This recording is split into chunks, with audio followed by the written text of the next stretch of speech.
a great love for us and a great love for her Heavenly Father. And so it's with great joy this morning that I'm able to be a part as Judy brings the message in which she's prepared. Thank you. That's actually nice. Yeah. Thank you. That's the last one. You never know. You never know with him. I know, Bonnie, that this was not a popular song of yours. It was a new one.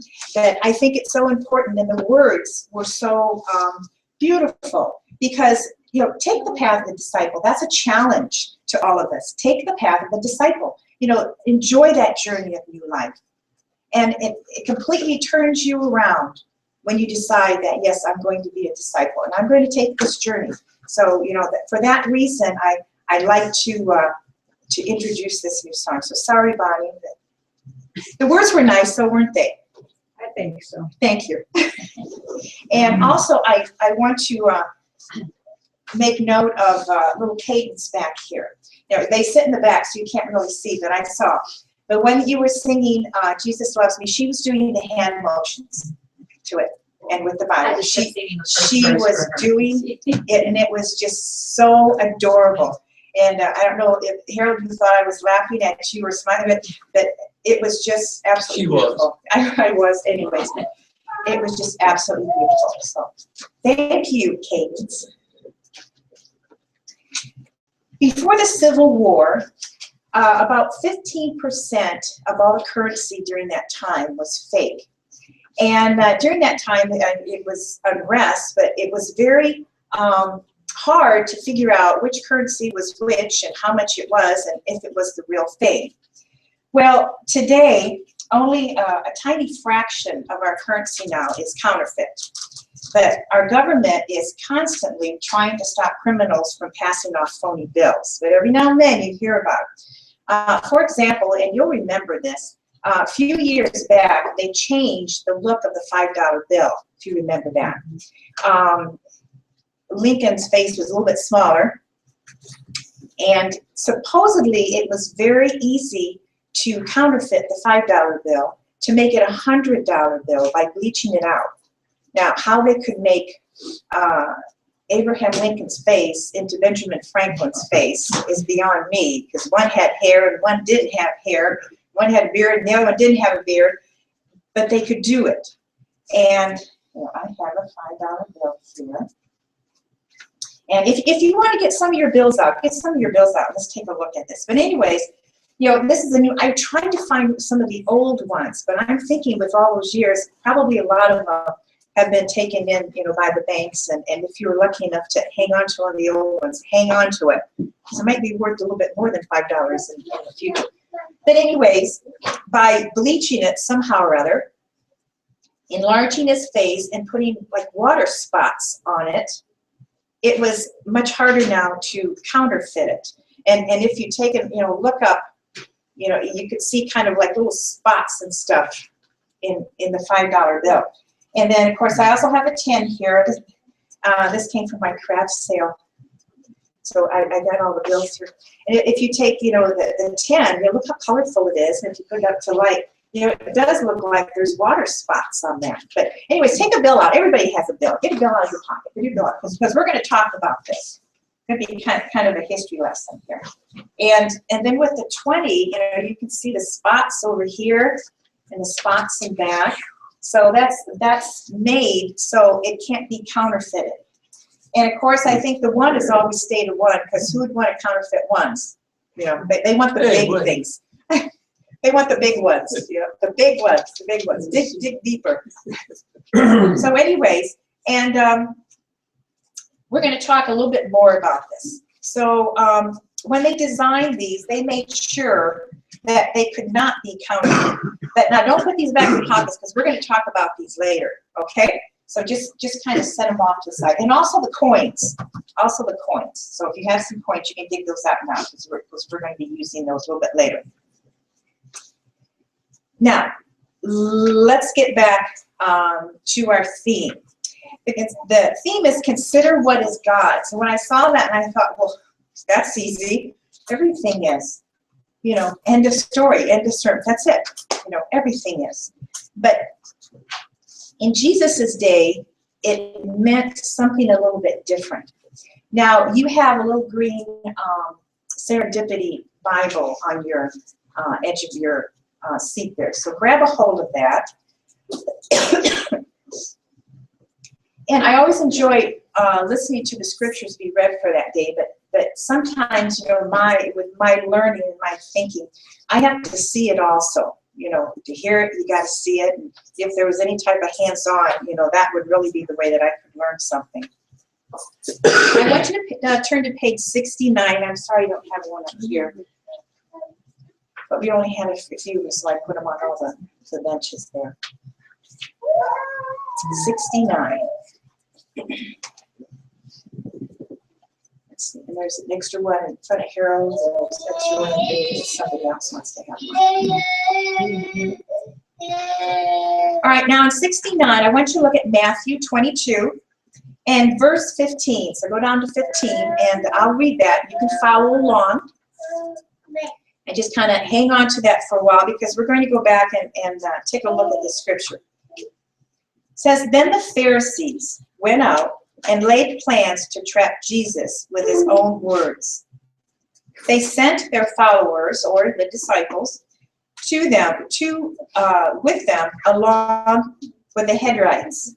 Teacher, they said, we know you are a man of integrity and that you teach the way of God in accordance with the truth.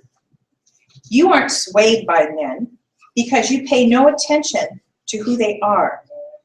Tell us then, what is your opinion? Is it right to pay taxes to Caesar or not? But Jesus, knowing of their evil intent, said, you hypocrites, why are you trying to trap me? Show me the coin used for paying the tax.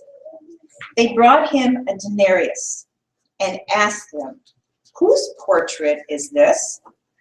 And whose inscription? Caesar, they replied. Then he said to them, give to Caesar what is Caesar, and to God what is God's.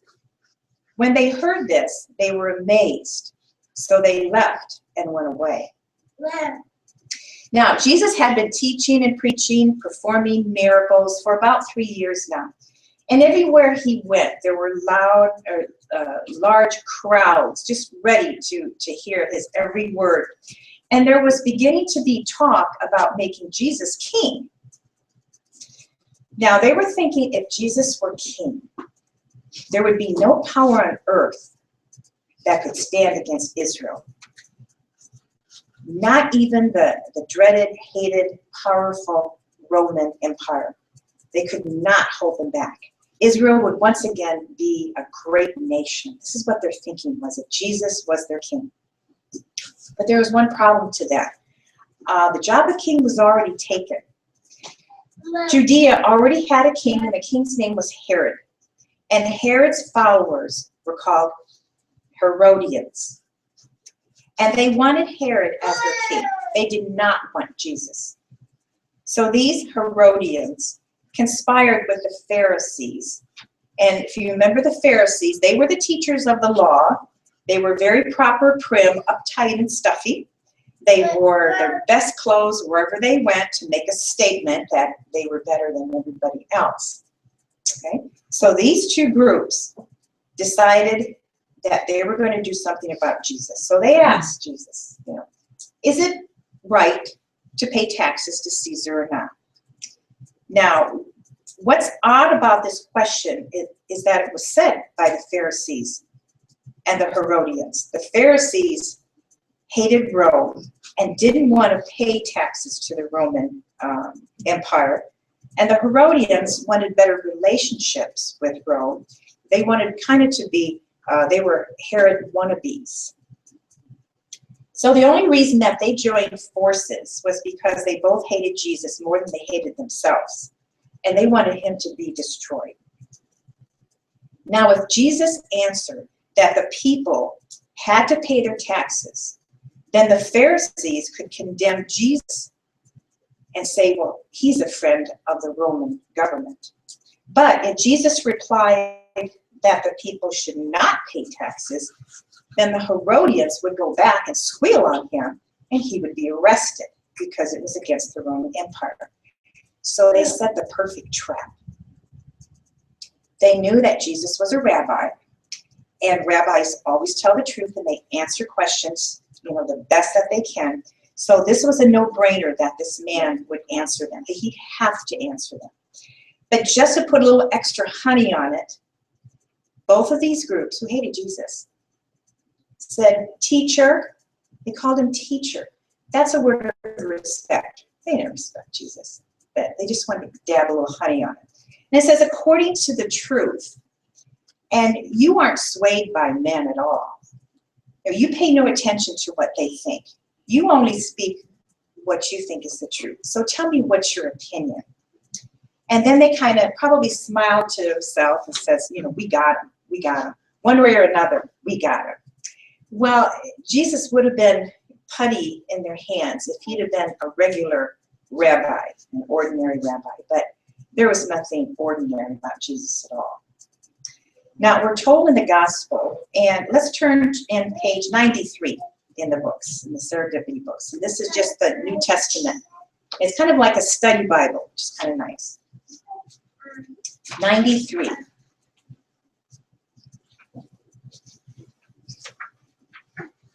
And that deals with the second chapter of Mark and verse 8. Now, we're told in the gospel that Jesus knew what people were thinking before anything even came out of their mouth. And this says, immediately, Jesus knew in his spirit that this was what they were thinking in their hearts. And he said to them, why are you thinking these things? What a powerful gift that would have if you knew what somebody was thinking before they even spoke. Just think of all the meetings that you've had that you worried about, or discussions. Well, that would create peace, wouldn't it? Because you would know what to expect. But Jesus had this ability. So he knew exactly what the Pharisees and the Hebrides were going to do. And these two groups of people were masters at deception and manipulation. And these are the type of people that Jesus did not like. And he calls them, you hypocrites. Now, the word hypocrite is used about 40 times in the Bible, in the Old Testament and the New Testament. So that was a very good word to throw at people if you were upset. Okay? But in modern day terms, we would be thinking, if we were Jesus, we'd be thinking, seriously, you fools, is that the best you can do, is to try and trap me like that? Seriously? Then Jesus turns everything around and lays his own trap at their feet, and he asks for a coin. And he says, whose portrait is on this? Whose inscription is on this? You see, back in those days, when the new king would come in power, he could put his own face on the coin, or he could put a face of one of his ancestors, a powerful ancestor, on the coin. So he could put anything that he wanted once he came into power. And the people said, well, Caesar's. Then give to Caesar what is Caesar, and what is God, what is God. A very simple answer, and it destroyed both of the groups. The Herodians couldn't accuse Jesus of being a revolutionary because he had just endorsed paying the taxes to Rome. And the Pharisees used these very coins to pay the taxes in the temple. And in using these Roman coins, the Pharisees were agreeing that, well, maybe we should pay these taxes. The money that they held in their purses, and yes, men had purses back in those days. It's coming back, though, I hear, too, isn't it? The money that they had in their purses didn't belong to them. It belonged to the Roman government. Okay, now, and you do realize that the money that you carry in your wallet and purses isn't yours. You know that, right? It's not yours. It belongs to the U.S. government. And it's a federal crime if you manipulate or deface it in any way, shape, or form. In fact, I looked this up on the internet just to see, just how big of a crime, this would be. And it comes from Title 18, Section 333 of the United States Code. didn't realize they had a code, but it says, whoever manipulates, cuts, disfigures, perforates, unites, or cements together, or does any other thing to any bank, bill, draft, note, or other evidence of debt issued by any national banking association, Federal Reserve Bank, or Federal Reserve System with intent to render such items unfit to be reissued shall be fined under this title or imprisoned not more than 6 months, or both. Okay? So if the money you have in your wallet were yours, you could do anything that you wanted to do. You know, you could cut it, you could make crafts out of it, origami, which some people still do, and it's kind of neat, but you're not supposed to do that. If it was yours, you could burn it, you could cut it into little pieces, you know, anything, if it was yours. But it's saying it's not yours. If you mess with it, you could possibly be fined and imprisoned. Okay, now, let's go back to the money. Get your bills out here. Let's go back to the money. We're going to take a closer look at that. Now, the image on the money declares who, you know, who it belongs to. Look at, you know, any of the bills, and you'll see on the front, Federal Reserve Note. You'll find that. And that's usually right up at the top. Federal Reserve Note. Let's see if it's on the other ones, right up at the top. Federal Reserve Note. And then it says the United States of America. Do you see that? Yeah. It doesn't say that it belongs to Jim Titus. Doesn't have your name on it. Yeah. Or anybody else's name. No. The United States of America, Federal Note. Yeah. Yeah. Yes. We'll just call you USA for short, right? Okay. Now, so whose bills are these? They belong to the United States of America, okay? Or do they? Now, Jesus was saying the image on the coin declares who it belongs to. Give to Caesar what is Caesar. Give to God what is God, okay? Now, so how do I know what to give to the United States of America? Well, it's called taxes. Can't get away from it, right? Can't get away from what they say, death and taxes. You can't get away from it, okay? So the images on the bills and the coins, oh, also on the coins, if you have any coins out, you know, it also says it doesn't belong to you. So then what do I give to God? You know, if this says United States of America, you know, what do I give to God? So we're kind of in the same dilemma as what the people were back in Jesus's days. But there's kind of a little loophole in here. Now in Genesis, and you don't have Genesis in there, in the very first chapter, it says, then God said, let us make man in our image, in our likeness. Okay? So if we believe that, we were made by God in his image. You and I need to give back what belongs to God. And if God made us, we are in his image, then we need to give ourselves back to God. And how do we do that? You know, how do I give myself back to God? Right. Well, in Ephesians, the first chapter, and that's on page 368 in your book, it's the first chapter. I'm going to kind of rephrase it a little bit, so I'm going to kind of wander around a little bit with this, but it's on page 368. And the book of Ephesians was written by Paul, the Apostle Paul, when he was in prison. And he was in prison a long time. And he wrote many, many, many letters and notes from his prison cell.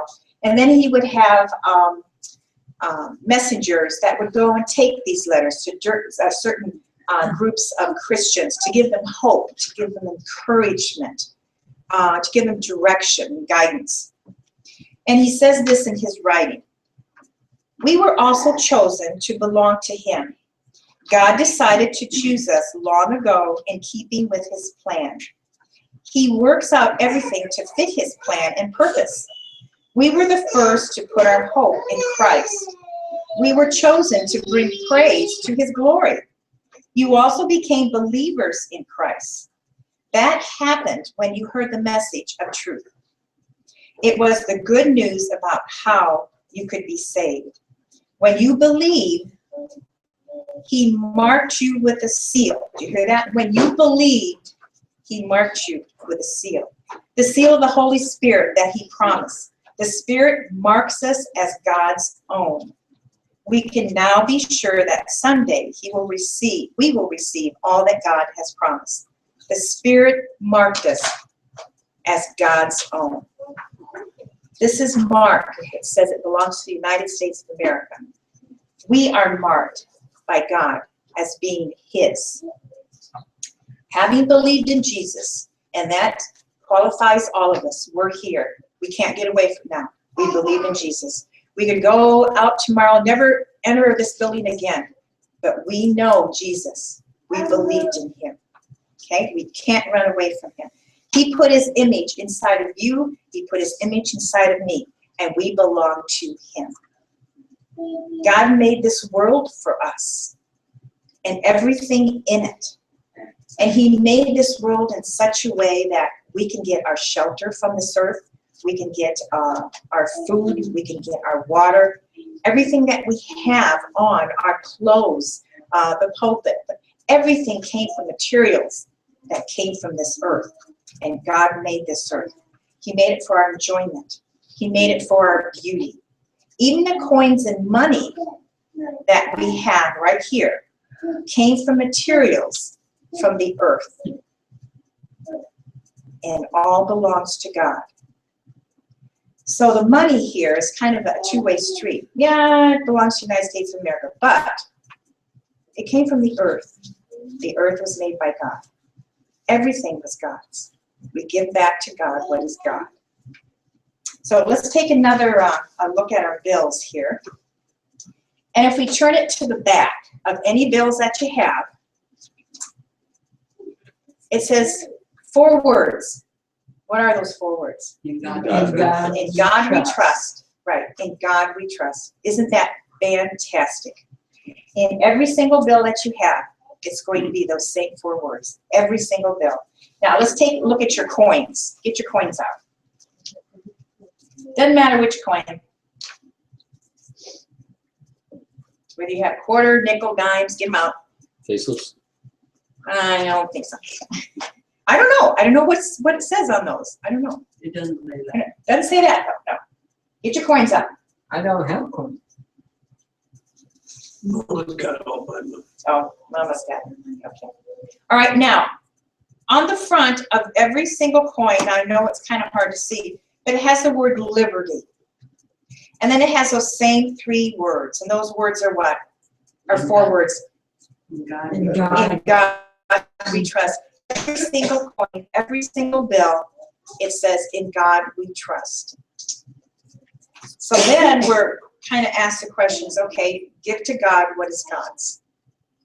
Now, back in Jesus' day, the coin did not say anything about God. No inscriptions, no portrait or anything. And it was Caesar's.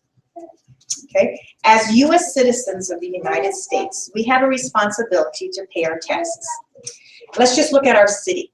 Okay? We pay taxes because we have a fire department, we have a police department, we have schools, we have the water facilities that we just have to turn on the tap. All of this is the responsibility of citizens paying the taxes for our living to make it better. As citizens of God's world, we have a responsibility to God. Once you believe, you can't sit back and do nothing. Take the path of the disciple. We're sitting here now. We're disciples. We can't sit back and do anything.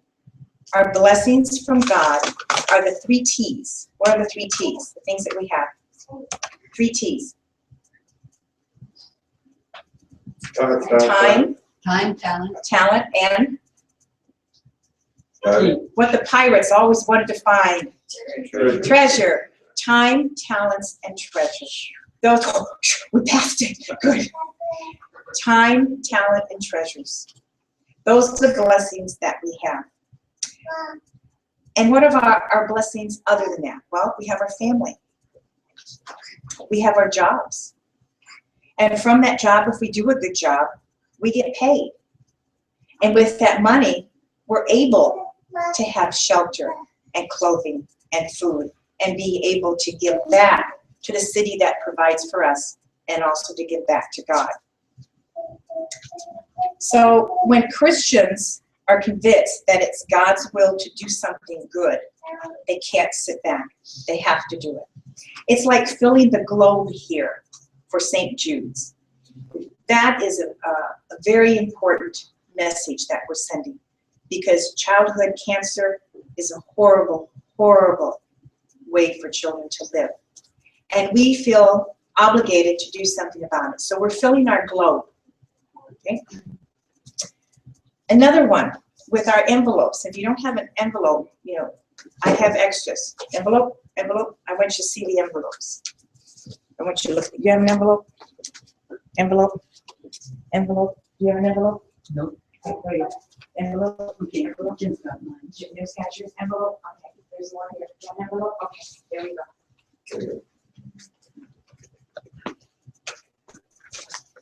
Okay, give back what is God's. If you take a look at the envelope, there's two different sides. There's local and mission ministries. That takes care of our building here, because we have to make sure that the light is paid for, water is paid for, that our cleaning lady gets paid. We need to make sure that our facility runs well. And then on the other side is a worldwide ministries. And a lot of this, we don't see where it goes, but it goes to these different items that the church has.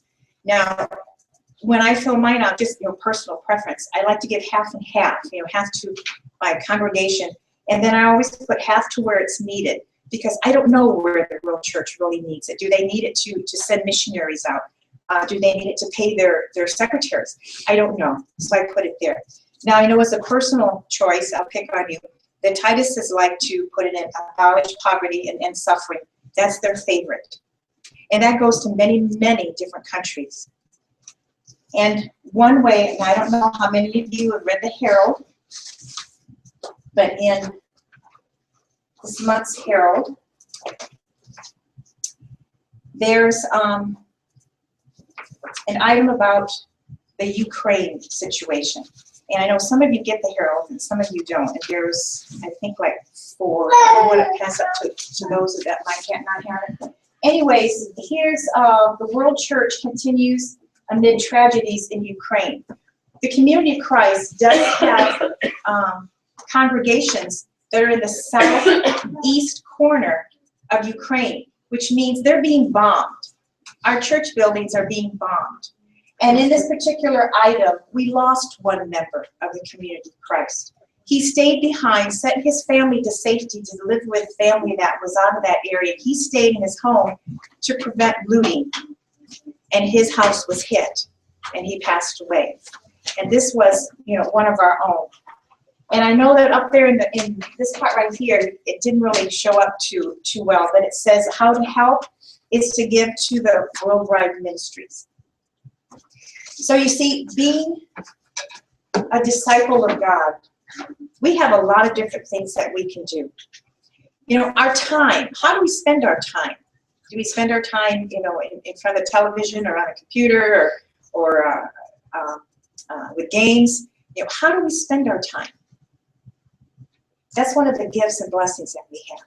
How do we spend our talents? Many of us probably have talents that we haven't even tapped into yet. How do you spend your talents? How can you see what your talents are? And then your treasure, of course, is the money. And we are very blessed in this congregation. Very blessed, because I don't think that we have ever been in the red as far as I know. We're very blessed with those 3 things: our time, our talents, and our treasures. Now, where the boundaries lie between the 2 citizenships, we're citizens of the United States and we're citizens with God. Jesus doesn't exactly say in Matthew 22. He says, give to God what is God's. That's for our own conscience to test. But real Christians at one or at the same time are good citizens of their country and good citizens of our Christian world. And I hope you don't put all the bills back, and that you can give God what is God. But then again, he says, this is your conscience. This is what you do. So give to God what is God. Everything is God. ourselves are God. And somehow, some way, I'm hoping and I pray that you consider yourself as one of those things that you can give back to God. So give to God what's got.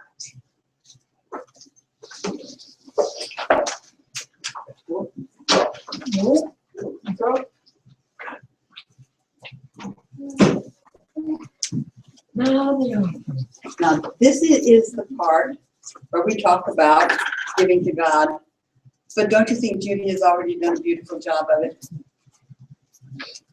And so she told me that I should probably tell you, as long as you got your money out anyway, and we're going to be passing it around, that you can just throw it in the offertory plate.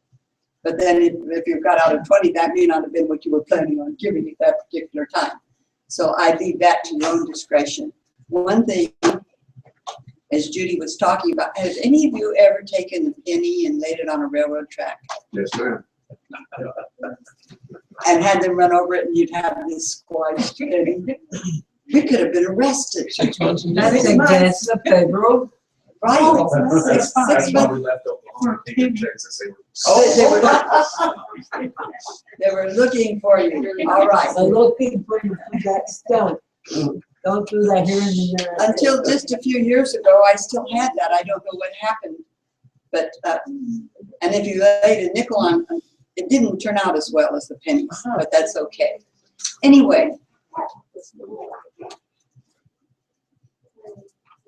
You don't want to. I hope you all listened closely to what Judy said today, because this is a case of where, while we're God's hands and we're His feet, we're also His purse.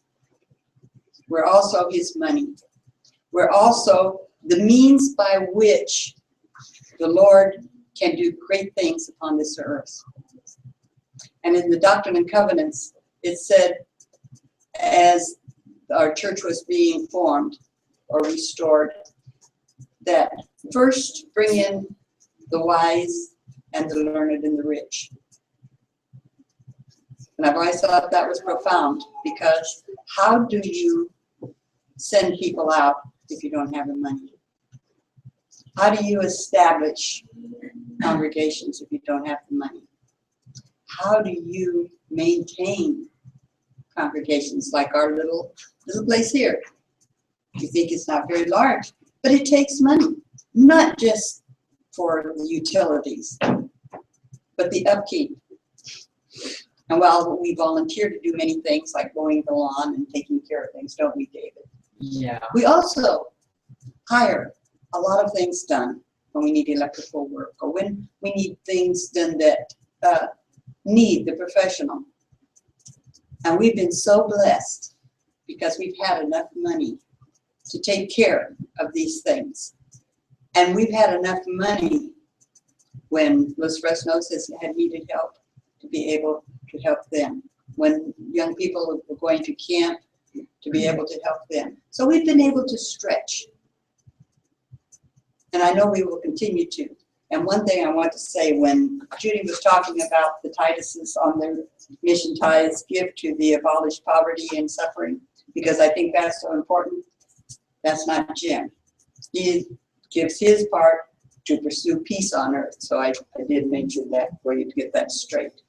Because each one of us, and I think it's so wonderful that we have a choice of things that we think that are important, where we can give a little more money to, and we can give backing to.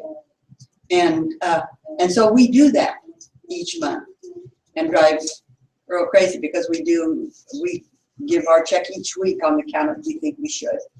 Anyway, at this time, I'd like David to come up, and the girls, if you will come up and get all the coins.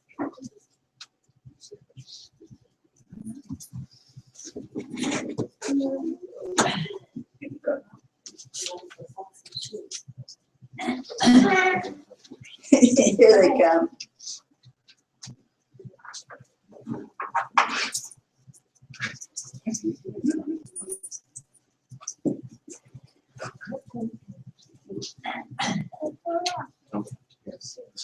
Careful with the camera, Craig. Oh, here. Let's blow the candles.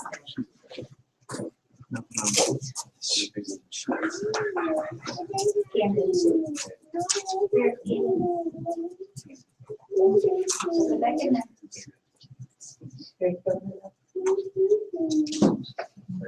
Good job.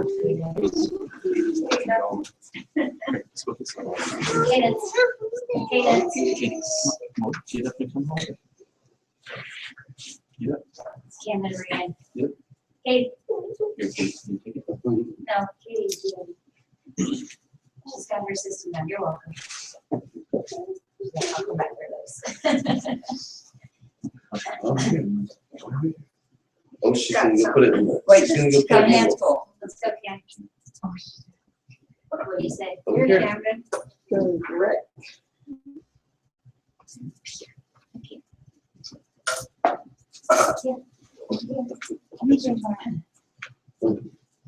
Run it. This one. There you go.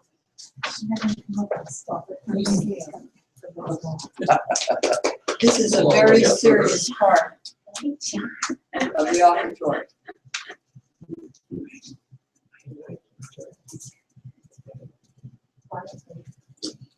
This is the record you need to know. Here, Kate, I got more.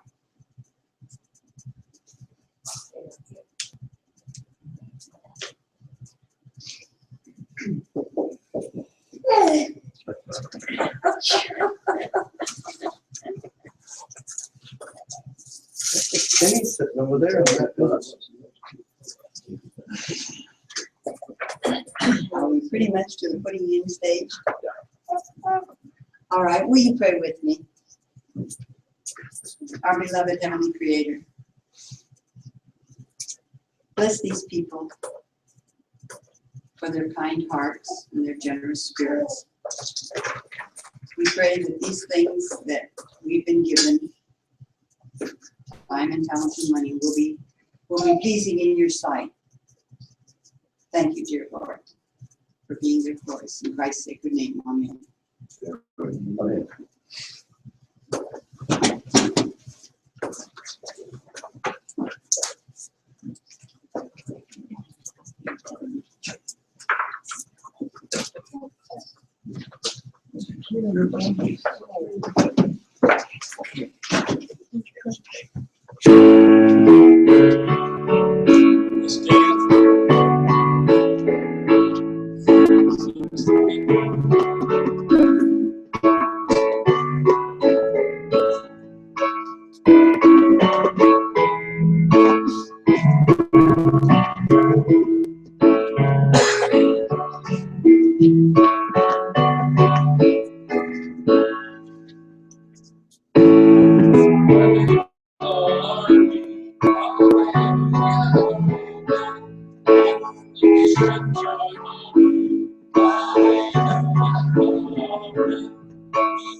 For the sending forth and read from Doctrine and Covenants. God's word shall not fail, neither will God's promises. For the foundation of the Lord stands sure. As children of God, go and share peace of Jesus Christ. Amen. Thank you, buddy. Thank you.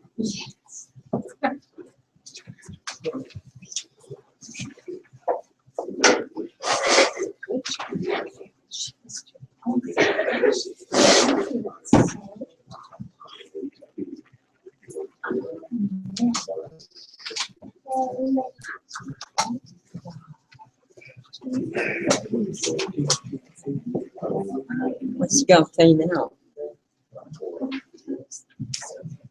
You're getting as bad as the girl shaking us down, you know. Yeah. You learned well. Yeah.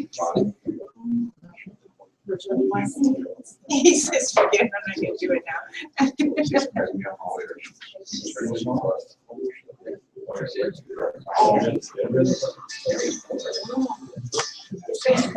The whole this way.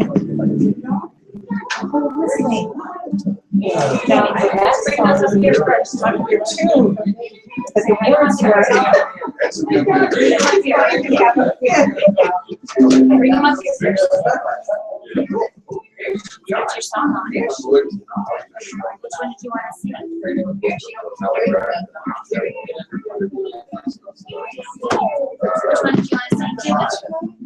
That's your song.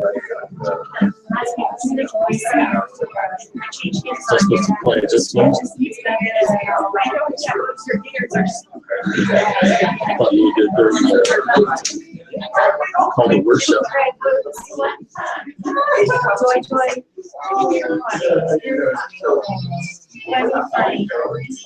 Down in my, can you put on number 5? Now let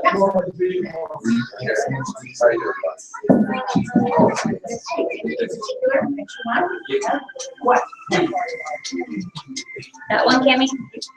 Hey, Tammy, that particular music? closer. Hi, Mommy. Where do they play? Where do they play? You had a good week. Sound.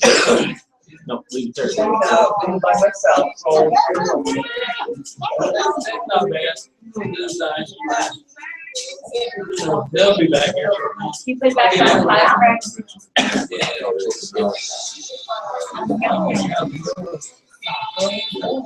Finish the first quarter. Kids, we had a short quarter with 8 weeks. I think we've got 4 more games. Hello. The girls and I will make 1 more game. Don't do that, Kim. Where? Where? That's part of the reason he was home. Last name was pretty good about it. We need more of those then. Yeah, are you gonna sing or not? Then we're gonna go. Then gotta go to work.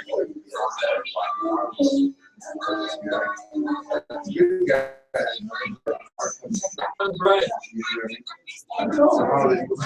Where? Where? Cammy, this is your last chance. Either you sing or we gotta go. Dad's got to go work. But if they don't. You know what's. Yeah, another one.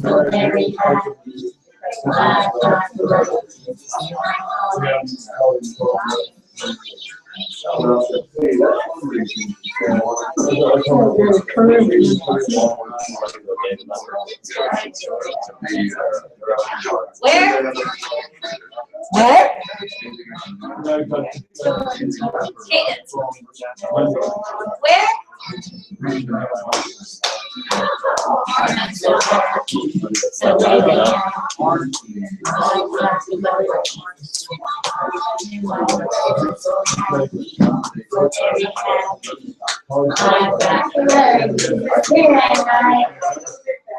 Very good. Where? You said where? Tuesday, and I'm so happy, so very happy. I've got the other things to say my heart down in my heart. I'm so happy, so very happy. I've got the other things to say my heart. She asked her one of your Christmas. Yeah. She said, "Good."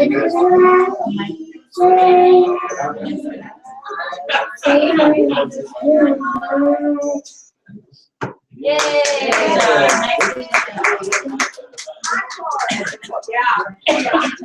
Nicely done. Was I supposed to play that instead of that, Kim? No, I think she just wanted Okay. Yes, we are, yeah. all right, let's go, Kimmy. Don't leave no more. I was getting all ready to play it during the call to worship. I thought it was going to be part of that. I was all set up, right? Didn't go. I wasn't sure where it was supposed to be, so I was like, And we were practicing on the way in here in the Very car, good. and she loves that. Gotta go. You too. doing all right? Oh yeah. There. Oh yeah. Too busy. And starting after next week, I'll be teaching 4 classes online. Oh, man. That's Kimmy, go put your crown back. full-time teaching online. That's full-time, part-time. Full-time, part-time. I'll have about 8 weeks where they overlap. It doesn't always happen that way. Usually I only have 2 at the same time. Yeah. Sometimes split the session out 4. I got called, or I got an email. They wanted me to teach one more class for one university. They pay pretty good for the courses. So okay, it's hard to tell them no. Yeah, I usually only get 1 from them. That's why the other one now offered me 2. I said I'll take 2, and then also, I'm good. That's a good Oh yeah, 2. See if you got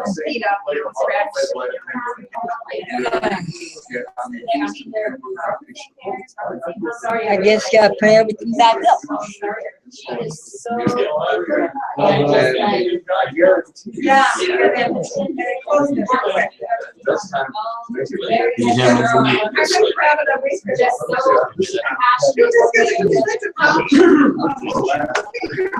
My sister.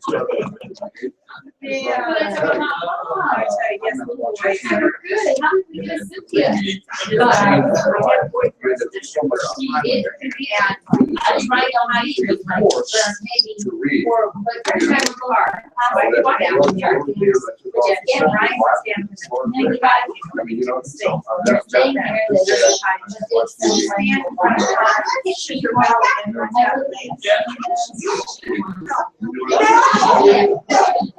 Now we gotta put the other thing away. Wires. All this stuff.